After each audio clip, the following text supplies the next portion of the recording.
मेरो लाला झूले पल नानक हौले जोटा दीजो। जन्माष्टमी भगवान कृष्ण का जन्मोत्सव है। 16 कलाओं के अवतार जिसे पूर्ण परब्रह्म कहा गया है, उसका अवतरण दिवस है। मैं सभी देशवासियों को, दिल्ली वासियों को अपनी संस्था अखिल भारतवर्षीय ब्राह्मण महासभा के माध्यम से भगवान कृष्ण जन्मोत्सव की बहुत बहुत शुभकामनाएं देता हूं।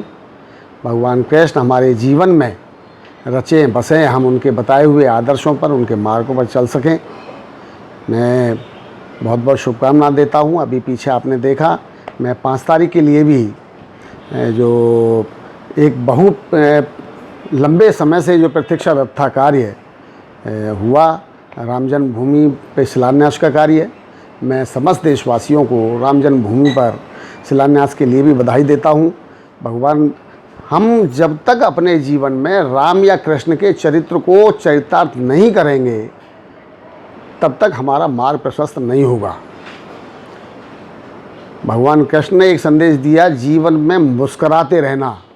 विषम परिस्थितियाँ आती हैं, चली जाएंगी, किंतु जीवन में जिस दिन आप मुस्कान खो देते हैं तो निश्चित तौर पर आप परेशानियों के बीच, परेशानियाँ आपको कैप्चर कर लेती हैं, आपको निकलने नहीं देंगे। किंतु जब परेशानियों में आप मुस्कुराते रहेंगे तो आप उन परेशानियाँ आपके ऊपर हावी नहीं हो सकती हैं। कृष्ण के जन्म से आप देखिए, पहले दिन से ही जेल में जन्म हो रहा है अगले का।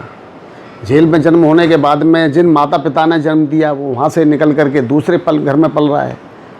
छठी के दिन, 6 दिन का नहीं हुआ है, कन्न में पूतना आ जाती है और दूसरे राक्षसों ने। किंतु कृष्ण ने कभी भी अपनी मुस्कान को नहीं खोया, और वही कारण था कि कृष्ण सारे जितने भी परेशानी थे उनके ऊपर विजय पाते गए। यही संदेश हमें भगवान कृष्ण अपने जीवन में आत्मसात करने के लिए देते हैं कि हम परेशानियों से घबराएं नहीं, हम परेशानियों में मार्ग तलाश करते रहें। कोरोना काल चल रहा है, बहुत सारी में लोगों के सामने परेशानियां आई हैं, किंतु रोने से कुछ हासिल होने वाला नहीं है। इन परेशानियों में रास्ता ढूंढें, इन परेशानियों से निकलने का रास्ता देखें। मैं सभी देशवासियों को, सभी प्रदेशवासियों को मैं अपनी तरफ से, अपनी संस्था अखिल भारतवर्षीय ब्राह्मण महासभा, अपनी पूरी कार्यकारिणी की तरफ से कृष्ण जन्माष्टमी की बहुत बहुत शुभकामनाएं देता हूं। आगामी आने वाले 15 अगस्त को हमारे देश का स्वतंत्रता दिवस है।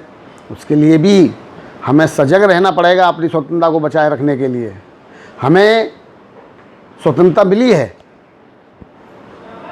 इसका मतलब ये नहीं है कि हम किसी चीज़, हर चीज़ के लिए स्वतंत्र। हम जब तक किसी कानून कायदे में बंद करके हम कहीं ना कहीं अपने को देश के साथ करके, देशभक्ति की भावना को जगाते हुए देश के विषय में सोचें, व्यक्तिगत विषय में सोचते हुए न सोचते हुए अपने देश के विषय में सोचें, तभी ये राष्ट्र उन्नति की ओर प्रखर होगा, प्रसार होगा इसका।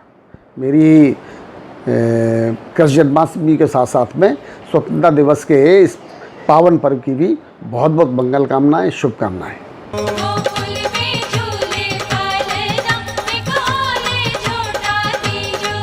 मेरो लाला